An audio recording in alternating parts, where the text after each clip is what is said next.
Hello दोस्तों, नमस्कार। मैं हरीश कुमार आपके अपने YouTube channel HR study fun पर आपका हार्दिक स्वागत करता हूं, वेलकम करता हूं, अभिनंदन करता हूं। सभी दोस्तों को मेरा प्यार भरा नमस्कार, गुड मॉर्निंग, राधे राधे, जय श्री कृष्णा, राम राम। दोस्तों आज अपन उसी रक्त परिसंचरण का नेक्स्ट पॉइंट स्टार्ट करने जा रहे हैं। बहुत ही इंपॉर्टेंट पॉइंट है और आप लोगों की ज़िंदगी के लिए भी बहुत अच्छा है। यदि कॉम्पिटिटिव एग्जाम की बात करूँ तो काफ़ी बार यहाँ से क्वेश्चन निकल चुके हैं और आपको इस पॉइंट के बारे में जानकारी होना भी बहुत ज़रूरी है, क्योंकि मैं ऑलरेडी आपको काफ़ी बार बता चुका हूँ कि ये जो सिस्टम आप लोगों के पढ़ाए जा रहे हैं सारे के सारे सिस्टम ह्यूमन बॉडी है। ह्यूमन बॉडी के सिस्टम अपन पढ़ रहे हैं तो दोस्तों कम से कम अपन को, अपन ह्यूमन है, मनुष्य है, तो मनुष्य होने के नाते अपन को अपने शरीर के बारे में, शरीर के ऑर्गन्स के बारे में, शरीर के सिस्टम के बारे में अपन को पता होना बहुत जरूरी है। तो दोस्तों बिना किसी देरी के नेक्स्ट पॉइंट आज अपन स्टार्ट करने जा रहे हैं। नेक्स्ट टॉपिक अपना स्टार्ट है रक्त परिसंचरण तंत्र का अन्य पार्ट अपने सामने है, उसको मैं लेकर के आ रहा हूँ और उस पॉइंट का नाम है दोस्तों रक्त स्पंदन। रक्त स्पंदन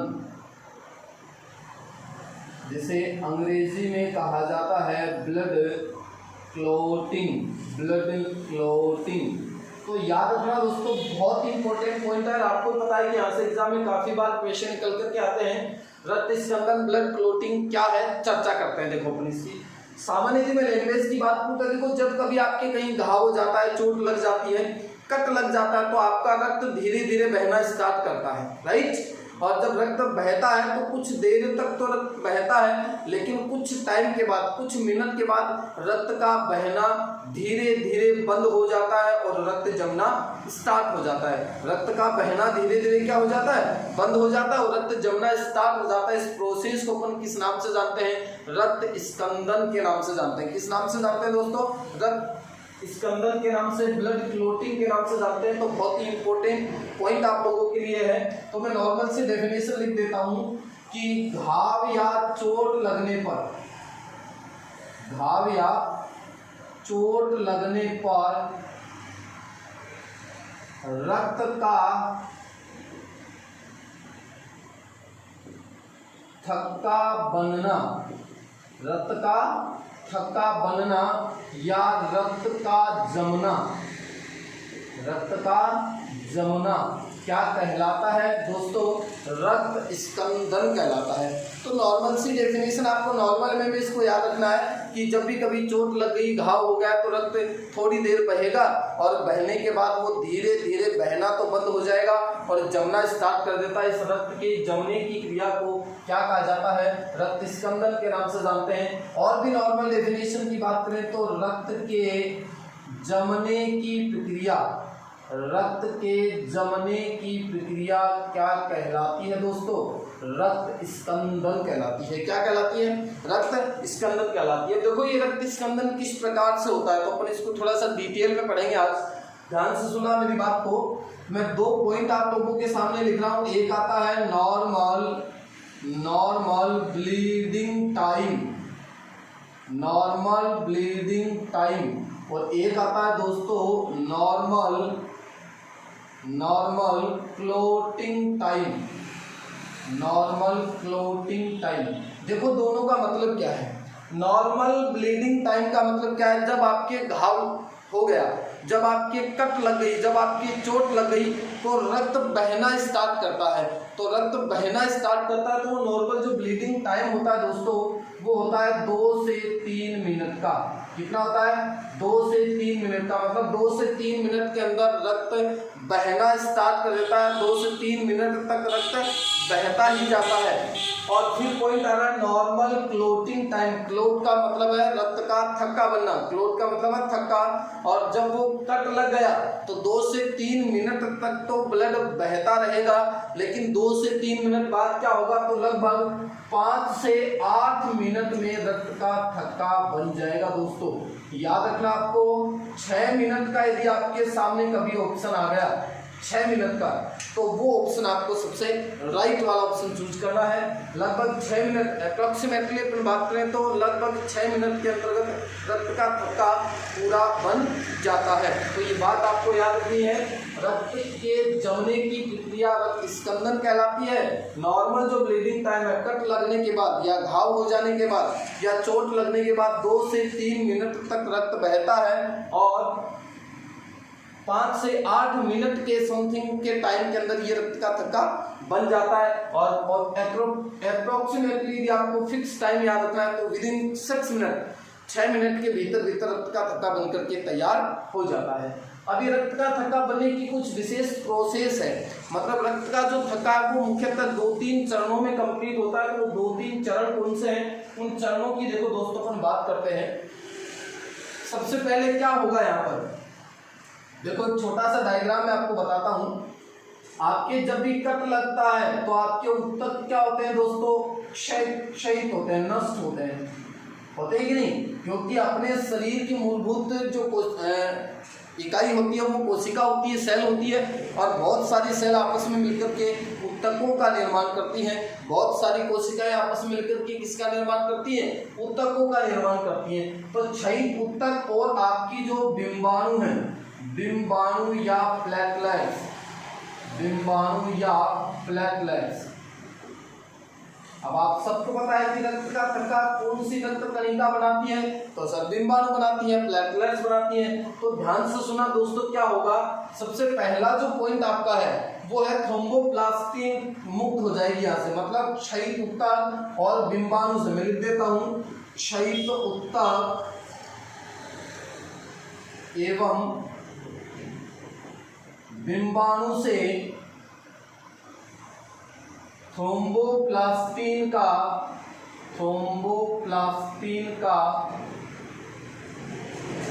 मुक्त हो जाना। तो सबसे पहले क्या होगा, जैसे ही कट लगेगा तो बिंबाणु या प्लेटलेट्स के अंदर और क्षयित ऊतकों के अंदर जो थ्रोम्बोप्लास्टिन है वो थ्रोम्बोप्लास्टिन क्या हो जाएगी दोस्तों, मुक्त हो जाएगी।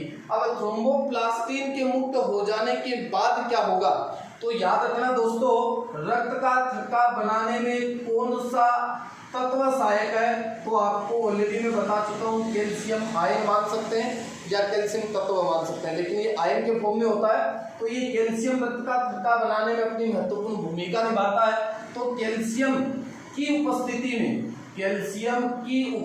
में क्या होगा दोस्तों, थ्रोम्बोप्लास्टिन जो है, जैसे ही कट लगा थ्रोम्बोप्लास्टिन मुक्त होगी, तो थ्रोम्बोप्लास्टिन से कैल्शियम की उपस्थिति में एक विशिष्ट प्रकार के एंजाइम का निर्माण होता है, और वो एंजाइम है दोस्तों थ्रोम्बोकाइनेज एंजाइम। कौन सा एंजाइम है प्यारे दोस्तों, थ्रोम्बोकाइनेज एंजाइम। तो ये विशेष बात आपको याद रखनी है।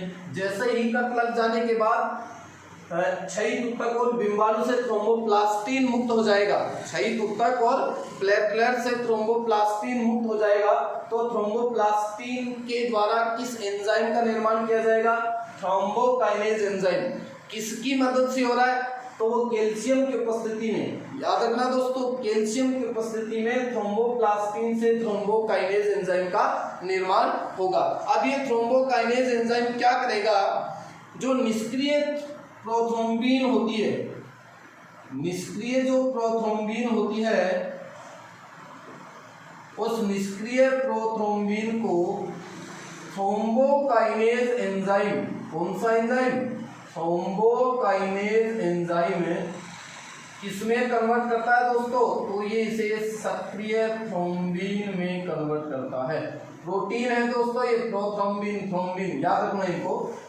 ये सारी की सारी क्रियाएं किस आयन की उपस्थिति में संपन्न हो रही है, कैल्शियम आयन की उपस्थिति में संपन्न हो रही है। तो याद रखना, पहली जो स्टेप है वो आपके सामने है, दूसरी स्टेप ये आ गई आपकी निष्क्रिय जो प्रोथ्रोम्बिन है उसको थ्रोम्बोकाइनेज एंजाइम किसमें कन्वर्ट कर देगा, सक्रिय थ्रोम्बिन में कन्वर्ट कर देगा। नेक्स्ट स्टेप में क्या होगा, जो प्लाज्मा में जो घुलनशील जो फाइब्रिनोजन होता है, प्लाज्मा में घुलनशील जो फाइब्रिनोजन होता है दोस्तों, उसको सक्रिय थ्रोम्बिन क्या करता है, याद रखना, प्लाज्मा में घुलनशील जो फाइब्रिनोजन उसको होता है, उसको सक्रिय थ्रोम्बिन क्या करता है, अघुलनशील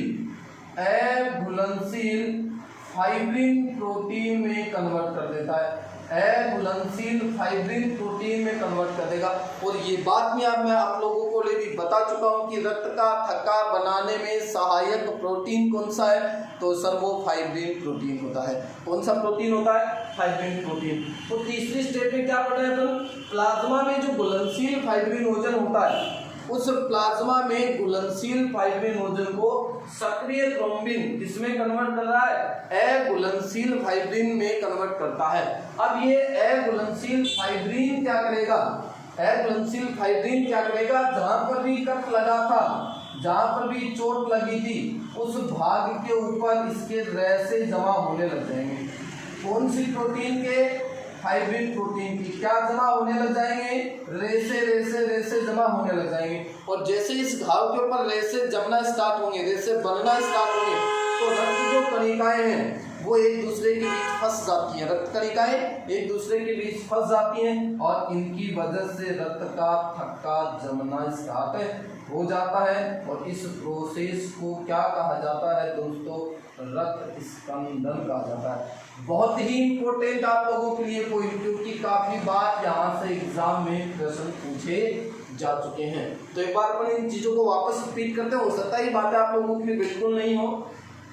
तो घाव या चोट लगने पर रक्त का थक्का बनना या रक्त की जमने की जो क्रिया होती है उसे रक्त स्कंदन कहा जाता है।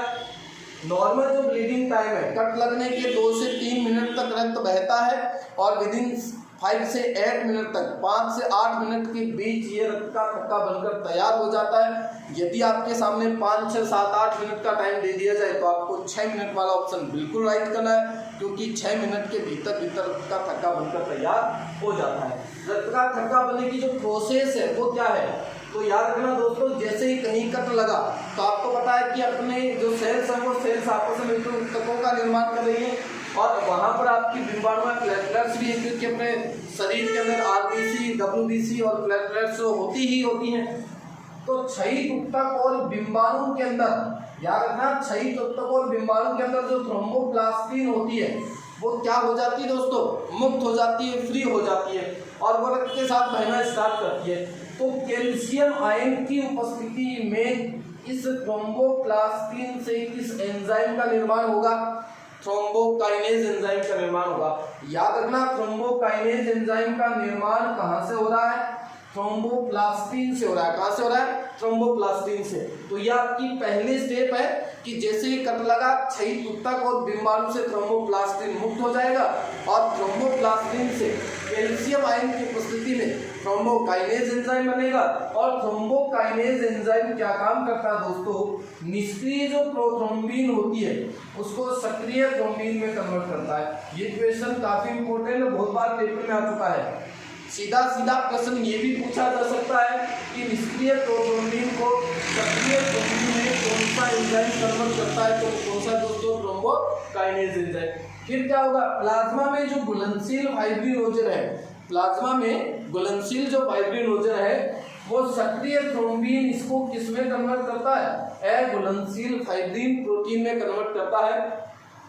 और ये अघुलनशील फाइब्रिन प्रोटीन क्या करती है? जहां पर भी कट लगा उसके ऊपर अपने रेशे रेशे बनाना स्टार्ट कर देती है और रेशे बनना स्टार्ट हो जाएगा तो वहां पर रक्त कणिकाएं एक दूसरे के अंदर फंस जाती हैं और रक्त का जमना स्टार्ट हो जाता है। इस प्रोसेस को किस नाम से जानते हैं? रक्त स्कंदन के नाम से जानते हैं। उम्मीद करता हूं कि आप इसको अच्छी तरीके से क्लियर कर पाए होंगे। तो आपको 2-3 बातें याद रखनी है। थ्रोम्बोप्लास्टिन आपके लिए इंपॉर्टेंट है, कैल्शियम आयन आपके लिए इंपॉर्टेंट है, थ्रोम्बोकाइनेज एंजाइम आपके लिए इंपॉर्टेंट है और सक्रिय थ्रोम्बिन आपके लिए इंपॉर्टेंट है और अघुलनशील फाइब्रिन प्रोटीन आपके लिए इंपॉर्टेंट है। अब देखो, मैं इसको एक छोटे से डायग्राम के जरिए आपको समझा देता हूँ और भी अच्छे से क्लियर कर देता हूँ कि किस प्रकार से क्रिया संपन्न होती है। तो ध्यान से सुना दोस्तों। नॉर्मल वे की बात करें, बहुत सिंपली तरीके से समझाऊंगा। जैसे मान लो कहीं कट लग गया या घाव हो गया। अब कट कहाँ लगा तो ध्यान देना दोस्तों, क्षयित ऊतक हो गए। कट लगने से ऊतक क्या हो गए? डैमेज हो गए। क्षयित ऊतक लिख दिए मैंने। इधर कौन है? आपकी बिंबाणु है, बिंबाणु या प्लेटलेट्स, बिंबाणु या प्लेटलेट्स।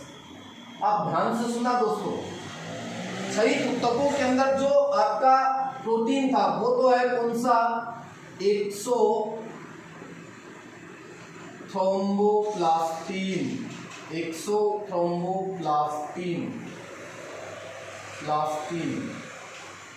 और बिंबाणु के अंदर जो आपका थ्रोम्बोप्लास्टिन है उसको अपन नाम दे रहे हैं एंडोथ्रोम्बोप्लास्टिन। तो ध्यान से सुना, जैसे ही कट लगा, घाव हुआ तो क्या हुआ, क्षयित ऊतकों में एक्सोथ्रोम्बोप्लास्टिन है और बिंबाणु या प्लेटलेट्स में एंडोथ्रोम्बोप्लास्टिन है। अब मैं बात करके आपसे भी गया हूं कि क्षयित ऊतक से और आपके बिंबाणु से थ्रोम्बोप्लास्टिन क्या हो जाएगा दोस्तों, मुक्त हो जाएगा। अब ये जैसे ही मुक्त होगा तो याद रखना, अभी मैंने आपको बताया कि थ्रोम्बोप्लास्टिन के द्वारा कैल्शियम आयन की उपस्थिति में कौन से एंजाइम का निर्माण हुआ, थ्रोम्बोकाइनेज एंजाइम बना। सब कौन सा एंजाइम बना दोस्तों, थ्रोम्बोकाइनेज एंजाइम। किससे बना, थ्रोम्बोप्लास्टिन से बना। किसकी उपस्थिति में बना, तो सर ये बना है कैल्शियम की उपस्थिति में। अब ध्यान से देखना दोस्तों, क्या होगा, थ्रोम्बोकाइनेज एंजाइम क्या करता है, निष्क्रिय जो फाइब्रिनोजन प्रोथ्रोम्बिन होता है, इस निष्क्रिय प्रोथ्रोम्बिन को थ्रोम्बोकाइनेज एंजाइम किसमें कन्वर्ट कर रहा है, सक्रिय थ्रोम्बिन में कन्वर्ट करता है। किसमें कन्वर्ट करता है, सक्रिय थ्रोम्बिन में कन्वर्ट करता है। याद रखना, कैल्शियम कारक यहाँ पर भी अपनी महत्वपूर्ण भूमिका निभाता है। बहुत ही इंपॉर्टेंट पॉइंट है दोस्तों आप लोगों के लिए। अब क्या होगा, जो सक्रिय थ्रोम्बिन है तो प्लाज्मा में घुलनशील फाइब्रिनोजन,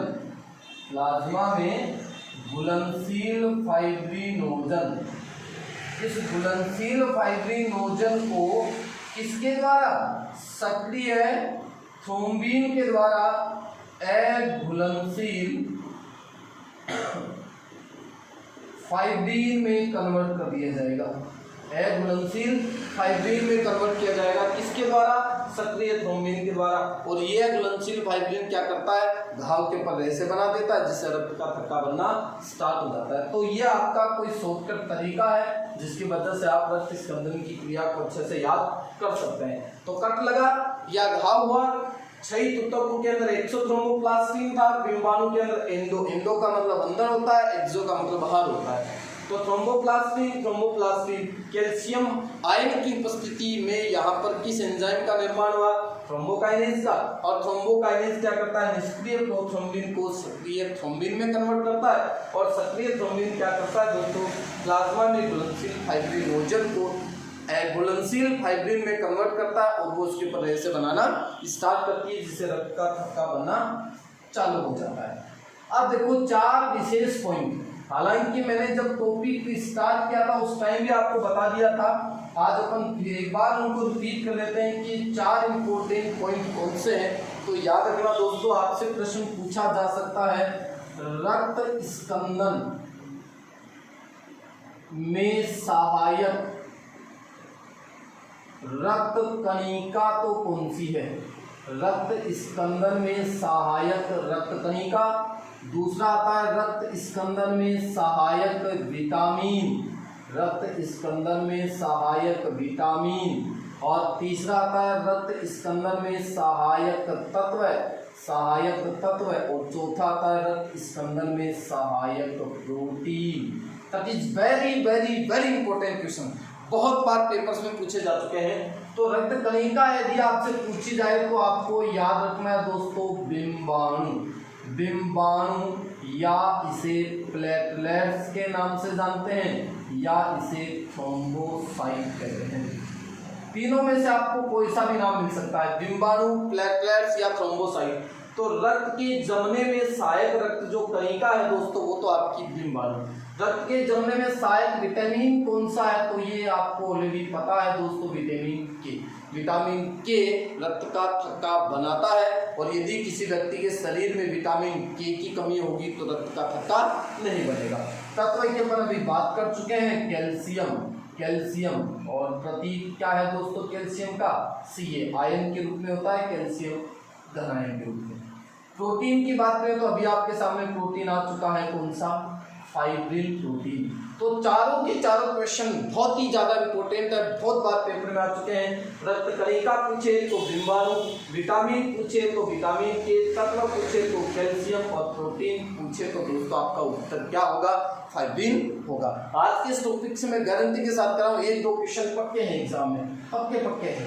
अब देखो मैं बात करता हूँ कि रक्त स्कंदन के लिए, रक्त जब जमता है, रक्त का थक्का जब बनता है तो कौन कौन से कारक अपनी महत्वपूर्ण भूमिका निभाते हैं। तो साथियों यहाँ पर 13 कारकों के ऊपर बात करेंगे। याद रखना मैं बात कर रहा हूँ रक्त स्कंदन के कारकों की, रक्त स्कंदन के कारक, रक्त के जमने में कौन कौन से कारक अपनी महत्वपूर्ण भूमिका निभाते हैं।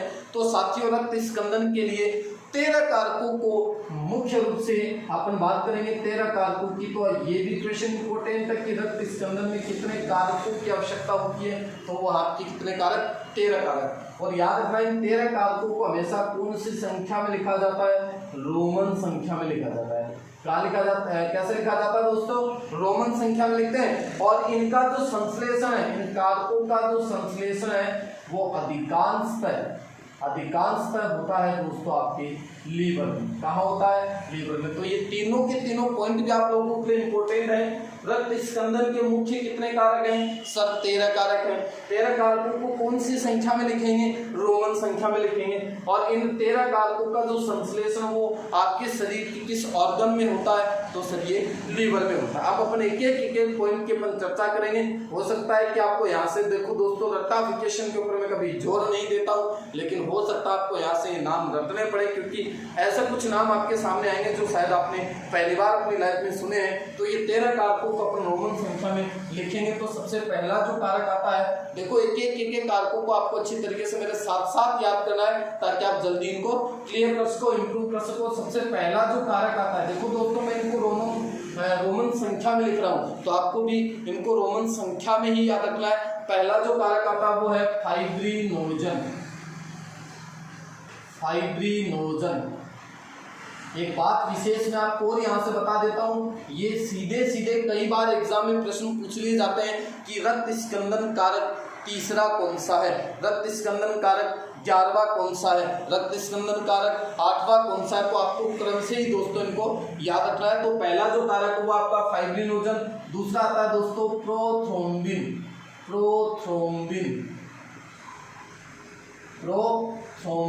तो पहला जो कारक हो गया वो फाइब्रिनोजन है, दूसरा प्रोथ्रोम्बिन है, तीसरा आता है दोस्तों थ्रोम्बोप्लास्टिन।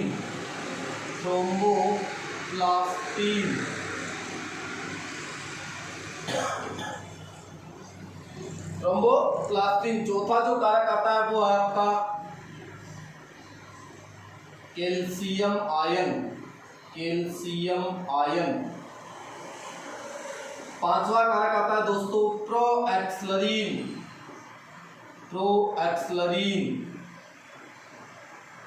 और छठवां कारक आता है आपका एक्सलरीन। और एक बात विशेष यहाँ से आपको याद रखनी है, क्वेश्चन एग्जाम में पूछा जा चुका है, फिर भी पूछे जाने की पूरी संभावना है। निम्न में से वह रक्त कारक जिसे अमान्य कर दिया गया है।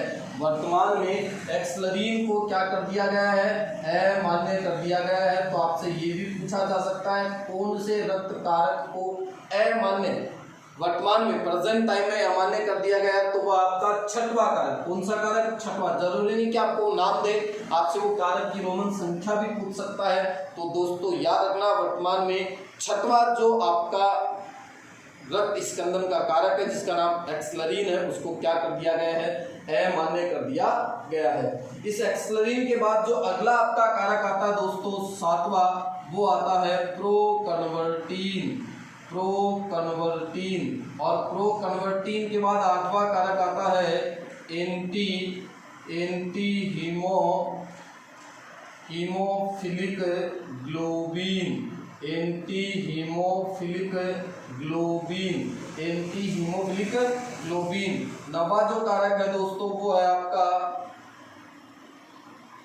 क्रिसमस कारक। कौन सा है? क्रिसमस कारक। देखो इसकी जो खोज है वो क्रिसमस डे के दिन हुई थी, इसलिए इसको किस नाम से जाना जाता है? क्रिसमस कारक के नाम से जाना जाता है। 10वां जो है वो है दोस्तों आपका स्टुअर्ट कारक, स्टुअर्ट कारक। तो देखो ये आपको क्रम से ही याद रखने हैं। पहला आपका फाइब्रिनोजन, दूसरा प्रोथ्रोम्बिन, तीसरा थ्रोम्बोप्लास्टिन, चौथा कैल्शियम आयन। बहुत इंपॉर्टेंट है, बहुत बार पेपर में आ चुका है। फिर 5वां आता आपका प्रोएक्सलरीन, 6वां आता है एक्सलरीन, फिर 7वां आता है प्रोकन्वर्टिन, 8वां आता है एंटी हीमोफिलिक ग्लोबिन और 9वां आता आपका क्रिसमस कारक और 10वां आता दोस्तों स्टुअर्ट कारक। उसके बाद हम बात करें 11वें कारक की, तो 11वां जो कारक है वो आपका है प्लाज्मा, प्लाज्मा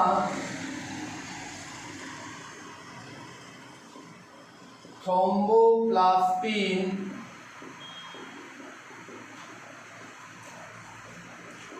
एंटीसीडेंट।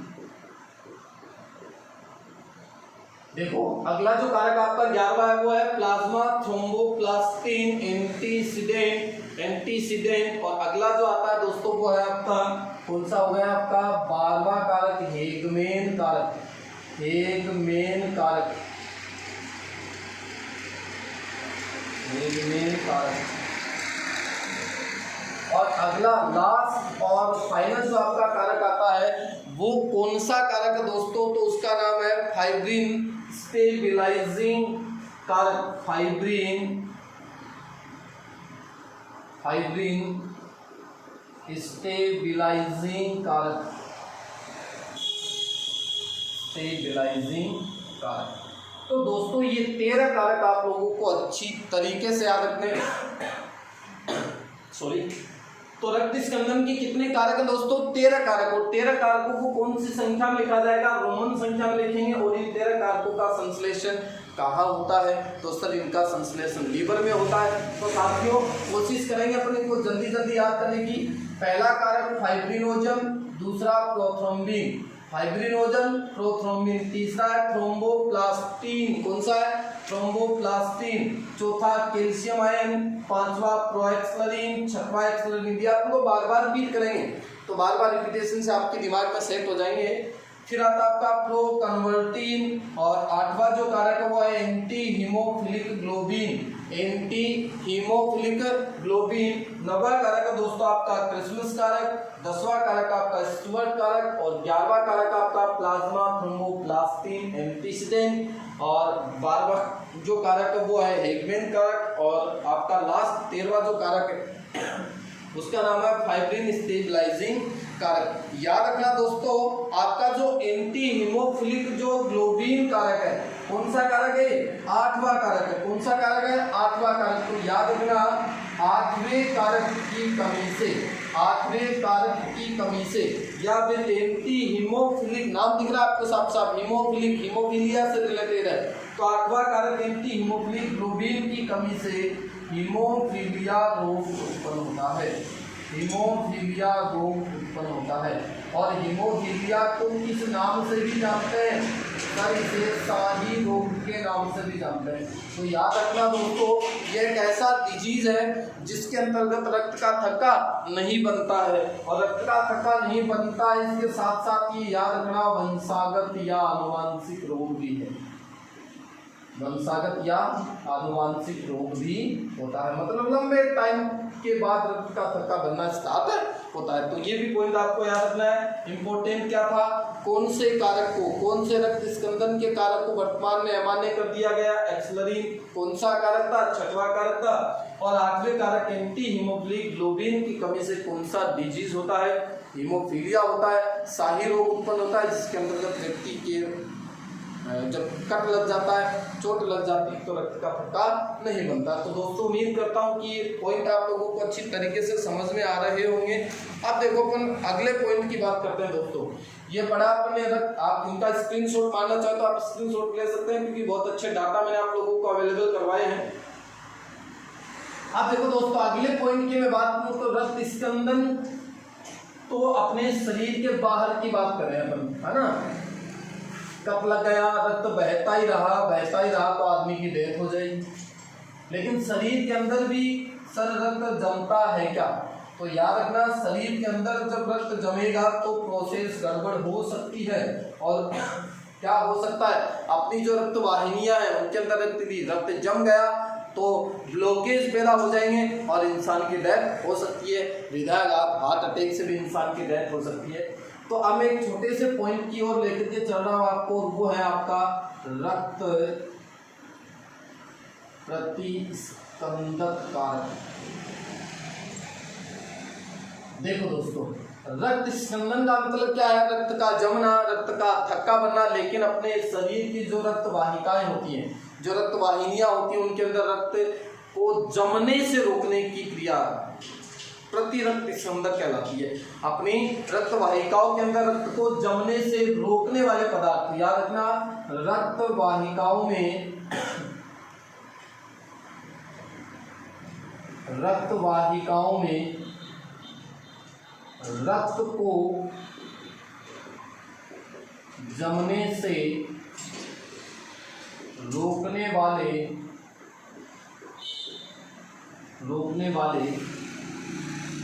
रासायनिक पदार्थ क्या कहलाते हैं दोस्तों? रक्त प्रतिस्पंदक कहलाते हैं। देखो, प्रति नाम आपके सामने जब भी आता है तो वो एंटी आता है। एंटी का मतलब होता है ऑपोजिट, है ना। और विशेष बात आपको याद रखनी है, ये लुब्रिकेंट की तरह कार्य करते हैं। लुब्रिकेंट की तरह, लुब्रिकेंट। आप इसमें एक याद रख सकते हैं, मैं ऐसे लिख देता हूं उसको, लुब्रिकेंट। ये लुब्रिकेंट या स्नेहक की तरह कार्य संपन्न करते हैं। काफी बार ये ऐसा का ऐसा क्वेश्चन पेपर में आता है कि मनुष्य के शरीर में पाया जाने वाला लुब्रिकेंट है, रक्त वाहिकाओं में रक्त को जमने से रोकने वाला लुब्रिकेंट है। तो यहाँ पर आपके सामने कौन सा उत्तर मिलता है? तो ऐसे पदार्थ जो रक्त वाहिकाओं में रक्त को जमने से रोकते हैं उनको क्या बोला जाता है? रक्त प्रतिस्पंदक बोला जाता है। और ये कुछ एक एग्जाम्पल मैं आप लोगों को दे रहा हूँ जो आपको अच्छी तरीके से याद रखने हैं। दोस्तों, बहुत बार पूछा जाता है, मानव में रक्त प्रतिस्पंदक पदार्थ कौन सा है? मानव में रक्त प्रतिस्पंदक पदार्थ कौन सा है? तो वो है दोस्तों आपका हिपेरीन। और इसकी चर्चा में आपके साथ जब मैंने लीवर पढ़ाया तो उस टाइम भी मैं कर चुका हूँ। लीवर में इस हिपेरीन का क्या होता है दोस्तों? संश्लेषण होता है। लीवर में हिपेरीन का क्या होता है? संश्लेषण होता है। तो याद रखना, मनुष्य की रक्त वाहिकाओं के अंदर, मनुष्य के शरीर में रक्त को जमने से कौन सा रासायनिक पदार्थ रोकता है? तो वो आपका हिपेरीन। दूसरा आपको याद रखना है दोस्तों, जोंक में। और जोंक में रक्त प्रतिस्पंदक पदार्थ का नाम है दोस्तों हिरुडीन। कौन है? हिरुडीन। मनुष्य में तो कौन है? हिपेरीन। जोंक में कौन है? हिरुडीन। इसके अलावा अपन बात करें तो मच्छर में आपको याद रखना है, मच्छर में होता है दोस्तों मॉस्किटीन। तो ये तो है प्राकृतिक रक्त प्रतिस्पंदक पदार्थ जो ऑलरेडी अपनी जीव के शरीर के अंदर बनते हैं। जैसे मनुष्य के शरीर में तो बनता है हिपेरीन, जोंक में कौन सा बनता है? हिरुडीन। और मच्छर में कौन सा बनता है दोस्तों? मॉस्किटीन। लेकिन इनके अलावा कुछ कृत्रिम प्रतिस्पंदक पदार्थ भी काम में लिए जाते हैं। और वो कृत्रिम प्रतिस्पंदक पदार्थ कौन कौन से हैं उनके पर चर्चा करते हैं। ये तो क्या थे? प्राकृतिक प्रतिस्पंदक पदार्थ जो जीवों के शरीर में ही इनका संश्लेषण होता है। अब मैं बात करता हूँ कृत्रिम रक्त प्रतिस्पंदक पदार्थों।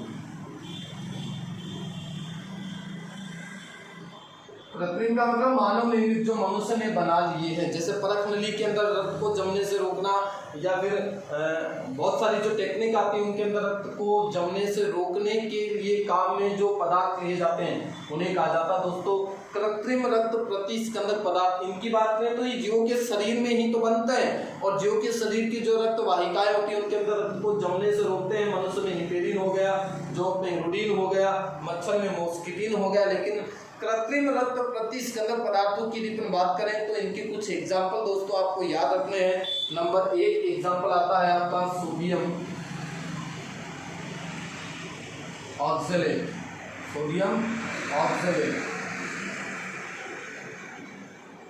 दूसरा आता है दोस्तों सोडियम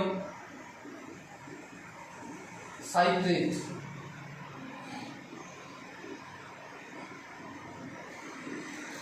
तीसरा आता है सोडियम डेक्सट्रेट,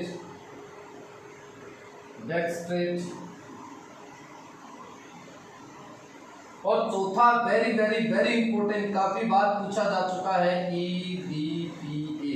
और EDTA की फुल फॉर्म आपको याद रखनी दोस्तों, ethylene diamine tetra acetic acid,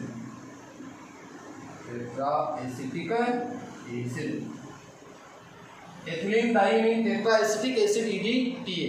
तो ये तो है कौन से आपके प्राकृतिक रक्त प्रतिस्कंदक जो ऑलरेडी जीवों के शरीर के अंतर्गत बनते हैं। बहुत बार पूछा जा चुका है मनुष्य के अंदर कौन सा रक्त प्रतिस्कंदक होता है जो रक्त को जमने से रोकता है, तो वह दोस्तों आपका हिपेरिन, जोंक में होगा एरुडीन, मच्छर में होगा मॉस्किटिन।